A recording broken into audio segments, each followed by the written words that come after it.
नमस्कार दोस्तों, मैं हूं मनोज कुमार गुप्ता। आप देख रहे हैं मेरे चैनल को जिसका नाम है रेगुलर क्लासेस फॉर अकाउंट। सामने दिख रही है मैनेजमेंट अकाउंट की बुक केजी पब्लिकेशन से, और चैप्टर चल रहा है आपका, फोकस हो जा बेटा, नहीं हुआ, कहाँ रह गया, हाँ, business budget and budgetary control. इसका क्वेश्चन नंबर 3 स्टार्ट होगा, जो आधा इस पेज पे आधा अगले पेज पे। तो श्रुति पढ़ना। The monthly budget from manufacturing overhead of a owner for two level of activities were as follow. तो कंसर्न फॉर टू लेवल, हाँ 2 लेवल से दे रखा है, तो आपको यहाँ पे पीछे पढ़ना है, इसका स्क्रीनशॉट ले लेना। कैपेसिटी हमें जो गिवन है वो 60%, 100% भी गिवन है, सारी चीज़ दे रखी है। प्लस हमें बजटेड प्रोडक्शन भी दे रखा है यूनिट्स का, है ना, 60% पे 600 और 100% पे 1000 यूनिट का प्रोडक्शन होता है। खर्चे में दे रखे हैं, वेजेस है, बस नाम हम पढ़ते हैं, वेजेस, कंज्यूमेबल स्टोर और आपका, और हाँ, और ठीक है। अब यू आर रिक्वायर्ड टू क्या क्या करना है,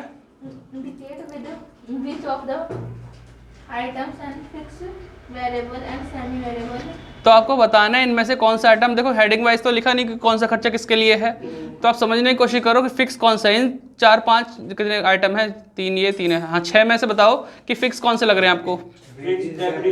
और इंश्योरेंस, ये टाइम के अकॉर्डिंग होते हैं, तो आपके फिक्स हो गए। और आपका जो लेबर या वेजेस एक ही बात होती है, और आपका मटेरियल कंज्यूमेबल स्टोर ये जो होता है ये वेरिएबल होता है, तो ऊपर के 2 आइटम आपके वेरिएबल हो जाएंगे। और मेंटेनेंस ऑफ पावर फ्यूल ये आपको सेमी वेरिएबल कहलाएगा। ठीक है, कोई दिक्कत तो नहीं इसमें।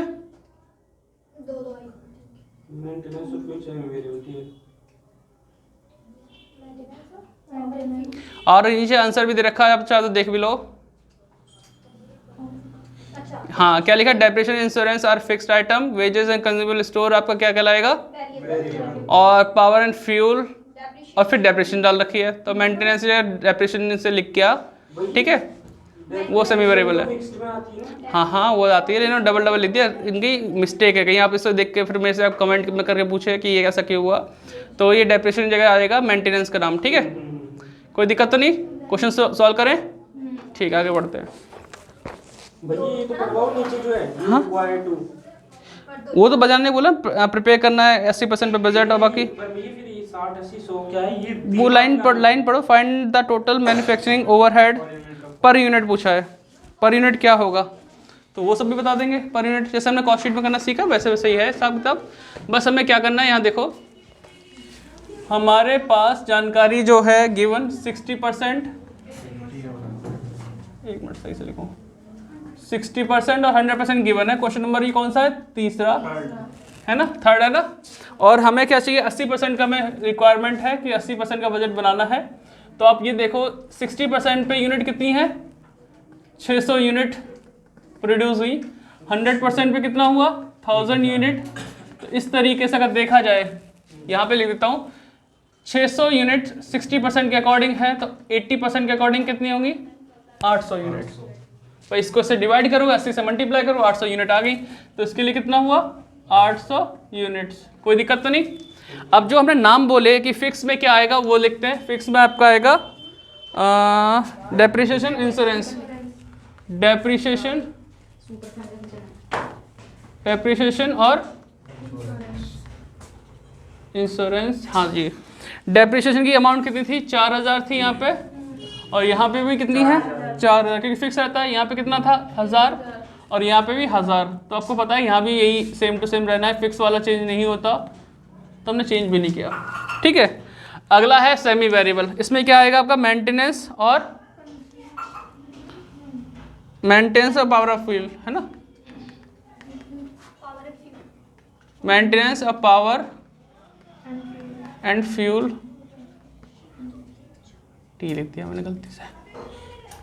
ठीक है, तो मेंटेनेंस पे कितना दे रखा अमाउंट, 1100, और इधर कितना है 1500, उधर 1500 तो है, मैं तो नीचे आ गया था लिखने के लिए। फिर इसमें कितना है पावर ऑफ फ्यूल में 1600, है ना। फिर इधर कितना है 2000। आपको मैंने वो जो लिखवाया था ना, वर्किंग नोट का पीछे फॉर्मेट के पीछे वाला हिस्सा था कि नहीं था, वो आपको यहाँ पे यूज़ करना पड़ सकता है, सेम टू सेम। फॉर्मेट के पीछे मैंने थ्योरी लिखवाई थी, जिसने नहीं पता वो फर्स्ट वीडियो देखे, फर्स्ट वीडियो में आपको दिखवाया गया कि फॉर्मेट क्या है, उसके पीछे का वर्किंग नोट कैसे से यूज़ करना है। अच्छा वही डिफरेंस इन कॉस्ट अपॉन। हाँ जी हाँ जी हाँ जी हाँ जी बिल्कुल। तो अभी हम वेरिएबल एक्सपेंसेस आते हैं, इसकी राइटिंग में थोड़ा मिट गया ये। हाँ, वेरिएबल में क्या आएगा आपका, वेजेस और consumable store, wages and consume store, ठीक है। तो कंज्यूमेबल स्टोर और वेजेस, वेजेस में कितनी अमाउंट है 1200 इस साइड है, और इधर कितनी है 2000, और ये कितनी है 900 1500 और 1500, है ना, इसमें कोई दिक्कत नहीं। और कुछ हमें पता है कि इसके बारे में नहीं पता, बस इतना ही पता है। सेल्स वगैरह कुछ पता है नहीं पता। तो मतलब हमें क्वेश्चन कहाँ तक खींचना है, सिर्फ टोटल कॉस्ट तक खींचना है, ठीक है। सेल्स पता होती तो हम प्रॉफिट भी निकालते, वो हम नहीं निकाल सकते क्योंकि सेल्स नहीं पता, या प्रॉफिट की परसेंटेज पता होती तो सेल्स से निकाल लेते, वो भी नहीं कर सकते। इन्होंने पूछा है पर यूनिट कॉस्ट निकालो आउटपुट की, तो हम निकाल सकते हैं क्योंकि जब टोटल कॉस्ट आएगी तो आउटपुट से हम डिवाइड कर देंगे, अपना आंसर आ जाएगा। लेकिन समस्या ये है कि ये भी समस्या नहीं है आपके लिए, तो वेरिएबल तो आप तो बिल्कुल चुटकियों में निकाल सकते हो। ये किसके हिसाब से 60%, हमें किसका निकालना है 80। तो 1200 को अगर डिवाइड करूँ 60 से इंटू करूँ 80 से, तो निकल के आ जाएगा अमाउंट। बताओ कितना आएगा, ज़्यादा ही इंक छोड़ रहा है इसमें, 60 भी ढंग से चमक रहा है। हाँ मौसम बदल रहा है, वो थोड़ा अच्छा फील कर रहा है। हाँ, ये कितना है बेटा 1600, ठीक है। इसके बाद इसका करो 900 को डिवाइड करो 60 से, मल्टीप्लाई करो 80 से, 1200। यहाँ तक भी समस्या नहीं है ना। अब मैं इसको मिटा देता हूँ क्योंकि सेमी वेरिएबल के लिए ऐसा नहीं बोला कि इस परसेंट से इस परसेंट सेम रहेगा, फिर आगे 5% बढ़ेगा, फिर 10%, ऐसा तो नहीं बोला। तो ये लाइन तो पिछले क्वेश्चन की थी। अरे मैं तो चलो कोई नहीं, हाँ छोड़ो, तो कोई बात नहीं, होता है। अब यहाँ देखो मेंटेनेंस का हमें सिर्फ क्या दे रखा है 1100 और 1500, इतना ही दे रखा है, कोई कितना चेंजेस होगा कुछ नहीं बता रखा। अब आ जाओ अपने पीछे वाले फॉर्मूले में, जो आपने लिखा होगा फॉर्मेट के पास, तो वहाँ पर हमने क्या लिखा हुआ है बताओ जरा। Difference in cost upon difference in नहीं, उससे बगल में क्या लिखा, वेरिएबल पर कॉस्ट। हाँ, वेरिएबल कॉस्ट फिर पर यूनिट। अब एक चीज़ देखो, सेमी वेरिएबल में दो चीज़ इंक्लूड होती हैं, फिक्स्ड और वेरिएबल, यही तो होता है, ठीक है। मैं कह सकता हूँ ये 1100 जो लिखे हैं ना, इसमें से कुछ हिस्सा वेरिएबल का है, कुछ हिस्सा हमारा फिक्स का है। पता कैसे चलेगा? और आपके MCQ में हर बार ऐसी चीज़ें ज़्यादा दी होती हैं, खुद ही पता करना होता है, कुछ नहीं देते हिंट विंट। तो अब आपको निकालना होगा। मैं इसके लिए बात कर रहा हूँ, मेंटेनेंस के लिए, है ना। फर्स्ट पॉइंट इसीलिए अब आपको याद आ रहा होगा ये क्यों लिखवाया था मैंने, है ना। मेंटेनेंस के लिए काम चल रहा है ना। तो पहला काम करूंगा मैं, इसमें से वेरिएबल उठाऊंगा, वेरिएबल निकालूंगा इसमें से। सुनो, इस 1100 में से वेरिएबल निकालना चाहूंगा तो कैसे निकालूंगा वो देखना जरा। क्या लिखा था मैंने, वेरिएबल कॉस्ट पर यूनिट निकालूंगा। कैसे निकालूंगा, फॉर्मूला था difference in cost upon difference in units, ये लिखा भाई। इसकी में डिफरेंस क्या है 1500 और 1100 में डिफरेंस क्या है 400 का, तो 1500 माइनस 1100, ठीक है। डिफरेंस इन यूनिट, यहाँ कितनी यूनिट है और यहाँ कितनी है 600, तो 1000 में से 600 गए, तो क्या बचता है ऊपर अमाउंट, नीचे कितना बचता है, काट पीट के 1 रुपये पर यूनिट, 1 रुपये पर यूनिट हो गया। तो हमारा 1 रुपये पर यूनिट के हिसाब से वेरिएबल चलता है, ठीक है। अब मैं निकालूं वेरिएबल पर यूनिट, तो निकाल लिया। वेरिएबल कॉस्ट फॉर कितनी यूनिट के लिए, वो है हमारे पास 600 यूनिट थी ना, फॉर 600 यूनिट, 600 यूनिट के लिए निकालूं। तो कैसे निकालूंगा बेटा, देखो आपको 1 रुपये पर यूनिट है, 600 इंटू 1, 600 हो गया। टोटल कितनी अमाउंट थी यहाँ पे 1100, तो फिक्स अमाउंट कितनी होगी, फिक्स्ड कॉस्ट कितनी होगी इसकी, टोटल अमाउंट थी 1100, उसमें से 600 माइनस किए तो क्या आया 500। ये तो सिर्फ 600 यूनिट के लिए है, किसके लिए 600 यूनिट, हमें तो चाहिए 800 के हिसाब चाहिए, 800 के हिसाब चाहिए नहीं चाहिए।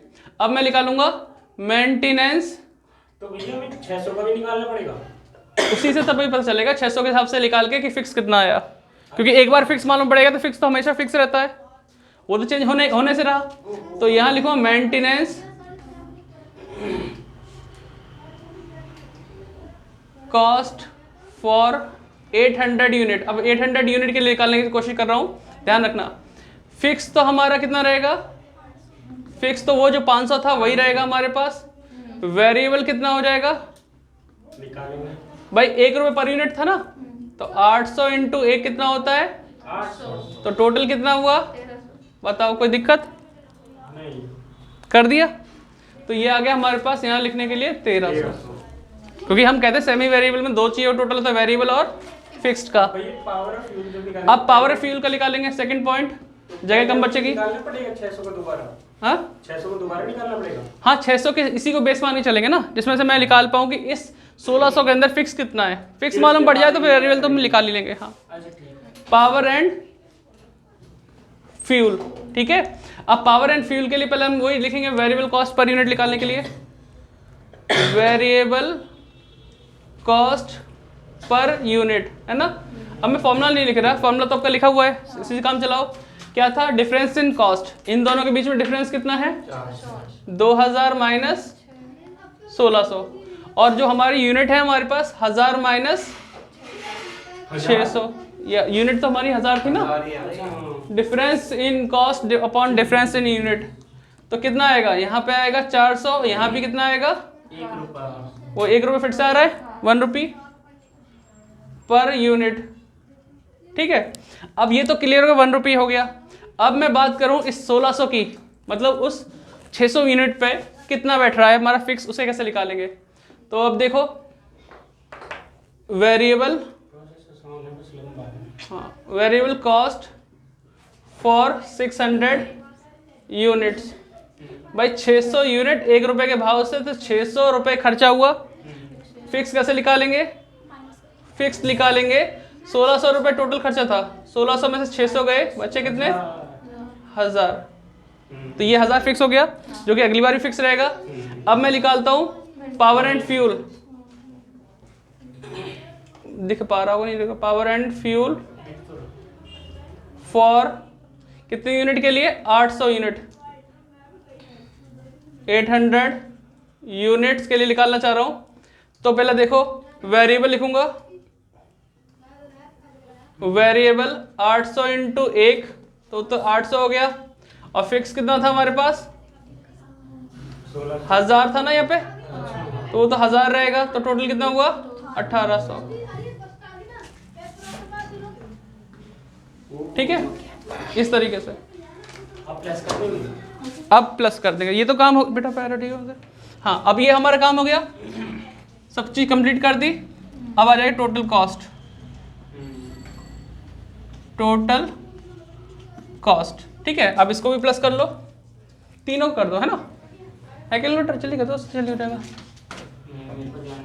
अतुल तो इसका कर, इस वाले का कौन सा वाला 100 वाले कर रहा हूँ, 80 वाले कर दे। 80 करूँ, हाँ 4 5 6 ये 9800 है ना टोटल कॉस्ट है। इसका भी देखो तुम, इसका करो